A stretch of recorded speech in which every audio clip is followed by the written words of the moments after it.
잘 가르치는 좋은 교사가 되시기를 예수 그리스도의 이름으로 축원합니다. 사도는 모든 사람을 잘 가르치라고 이렇게 말합니다. 또 사도께서는 각 사람을 권하고 각 사람을 모든 지혜로 잘 가르치라고 얘기를 합니다. 이 가르치는 사역의 본을 보이신 분은 예수님이죠. 예수님께서는 온 갈릴리에 두루 다니시면서 저희 회당에서 가르치셨어요. 회당은 그렇게 큰 예배 초소는 아니라고 합니다. 회당은 큰 거는 100여 명 들어갈 수 있고 적은 거는 40-50명 들어가는 그런 초소라고 할 것입니다. 그런데 예수님께서는 저희 회당에서 가르치셨어요. 예수님께서는 이제 세상을 떠나가시면서도 마지막으로 당부하신 말씀이 가르치라는 말씀하셨어요. 내가 너희에게 분부한 모든 것을 가르쳐 지키게 하라, 이렇게 말씀하셨어요. 이 가르치는 일을 예수님께서는 아주 중요하게 여기신 거예요. 그래서 잘 가르치라고 이렇게 말씀하셨습니다. 바울 사도는 예수님의 가르침을 따라 예수님에게 직접 바울 사도는 배우지 않았어요. 예수님께서 육신으로 계실 때 바로 배우지는 않았어요. 그렇지만 다메섹에서 부활하신 주님을 만나고 그분께 그는 직접 가르침을 받았다고 보아야 합니다. 아라비아에 가서 3년간 있었다고 그러잖아요. 이 아라비아는 어디 아라비아냐 하면은 이스라엘 백성들이 광야 생활했던 그 광야로 봅니다. 거기가 어디냐에 대해서 얘기를 하면 또 시간이 많이 가기 때문에 더 이상은 말하지 않겠습니다. 예수님께서는 집단적으로 가르치시기도 하셨어요. 회당도 집단이죠.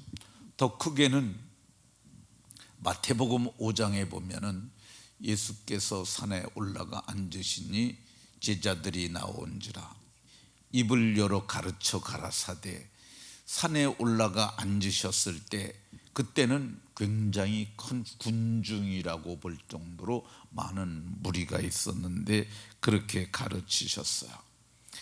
가장 효과적인 가르침, 집단보다는 개인적 가르침이 효과적입니다. 그래서 이 재력이 좋은 집들에서는 가정교사를 둡니다. 우리나라에도 가정교사 있죠. 그 가정교사들 와서 뭐 일주일에 2-3번씩 그렇게 가르쳐주는 그런 교사들 가정교사라고 부릅니다. 근데 이 예수님 당시에 고대 근동 지방에서는 이 로마에 주로 가정교사들을 많이 뒀던 것 같아요. 그러니까 로마가 통치하던 지역이 워낙에 넓었으니까. 근데 그 중에서도 유력한 자들은 가정교사를 많이 뒀는데 이 이탈리아의 로마는 더 많았던 것 같아요.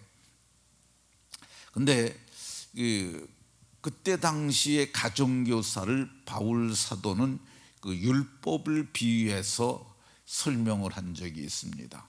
갈라디아에서 보면은 이 몽학 선생이라는 선생이 나와요. 헬라어로는 파다고그라고 하는데 그거를 개역 성경에서는 몽학 선생이라고 번역을 했고 이번에 우리가 번역한 개역 개정판에서는 초등교사라고 번역을 했어요. 이 초등교사 그렇게 번역이 가능하리라고 봅니다. 그리고 새번역 성경이나 다른 역본에서는 가정교사라고 그랬어요. 가정교사는 그때 당시에 가정교사는 상주하는 교사입니다. 그러니까 이 상주하면서 아주 밀접하게 1대1 가르침을 하는 사람들, 가정교사라고 할 것입니다. 이 가르치는 목적을 성경은 이렇게 얘기를 해요. 그리스도 안에서 완전한 자로 세우려 함이니, 가르치는 목적을 어디다 둬야 되냐면 완전한 자, 그리스도 안에 있는 완전한 자로 목적을 두고 가르치셨던 것을 볼 수가 있습니다. 그러면 사도께서 가르치라는 게 뭘 가르치라는 거냐? 뭐 물리학을 가르치든가 천체, 천문학을 가르치는 학, 그런 거 아니고, 사도가 가르치라고 그러는 것은 하나님의 말씀이죠. 그리스도 안에서 완전한 자로 세우려면 특별히 이 하나님의 비밀인 그리스도를 깨달아 알도록 가르쳐야 합니다. 그리고 이 아는 것과 믿는 것에서 잘 자라가도록 저들을 가르쳐야 해요. 그리고 이 알고 믿기만 하면 아니 되고 믿음으로 행할 수 있도록 가르쳐야 합니다. 이 예수님께서도 내가 너희에게 행하게 하려고 본을 보였다고 말씀합니다. 그러니까 예수님도 본을 보이시고 너희들도 행하라고 그랬으니까 우리가 행할 수 있도록, 그래서 그 완전한 자는 어떤 자냐? 행할 수 있는 자, 일을 이루는 자들을 완전한 자라고 할 것입니다. 어제 제가 이 사도행전 11장을 말씀드리면서 이 권하는 예를 말씀드렸어요. 스데반의 일로 흩어진 자들이 수리아에 있는 안디옥까지 가서 헬라인들에게 복음을 전했더니 수다한 헬라인들이 믿고 돌아왔다고 얘기를 합니다. 무리가 많이 생겼는데 문제는 뭐냐면 전한 사람들도 평신도였어요. 그리고 믿고 돌아온 사람들이 이제 평신도가 된 거죠. 근데 누구도 저들을 지도해 줄 만한 사람이 없어요. 그래서 예루살렘 교회가 이 소문을 듣고 바나바를 사역자로 파송을 합니다. 그래서 바나바가 갔는데, 바나바는 착한 사람이고 성령과 지혜가 충만한 사람인데, 가서 보니까 너무너무 많은 사람들이 예수님께로 돌아오는 거예요. 그래서 하나님의 은혜를 보고 기뻐하여 모든 사람에게 굳건한 마음으로 주와 함께 머물러 있으라 권하니, 머물러 있으라 권하니, 그랬더니 권함을 받은 저들이 더 열심히 복음을 전해서 이에 큰 무리가 죽게 더하여지더라, 이렇게 말씀합니다. 아마도 1000명 이상, 많게는 수천 명이 모였던 것으로 보여져요. 그러니까 안디옥 교회는 굉장히 규모 있는 교회로 성장을 하게 됩니다. 그런데 이 바나바가 큰 무리를 이끄는데 한계를 느끼는 거야. 뭐냐 하면 바나바는 성령이 충만한 자고 그리고 착한 사람인 건 맞아요. 근데 바나바는 그렇게 학문이 많은 사람은 아니에요.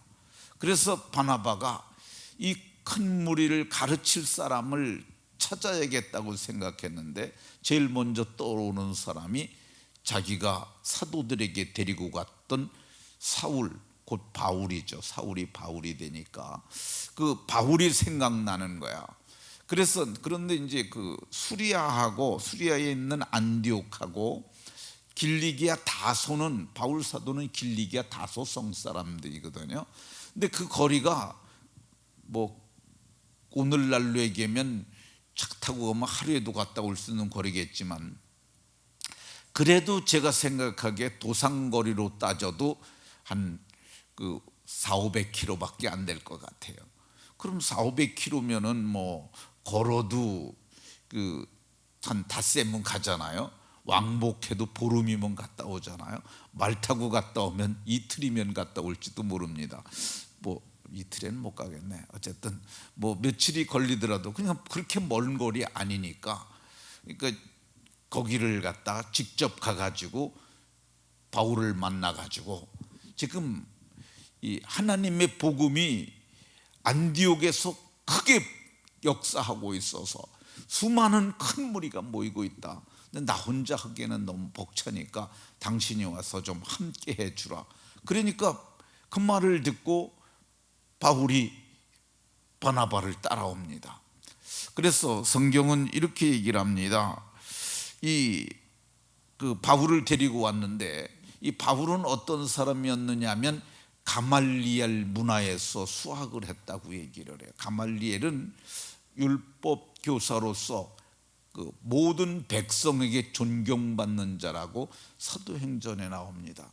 근데 이 가말리엘 문화라고 표현을 하는데 이 가말리엘이 어느 정도 학문이 많은 사람이었느냐 하면 아주 대단한, 우리식으로 얘기하면 서울대학교 박사과정 코스라고 할 수 있습니다. 그걸 다 한 사람이에요.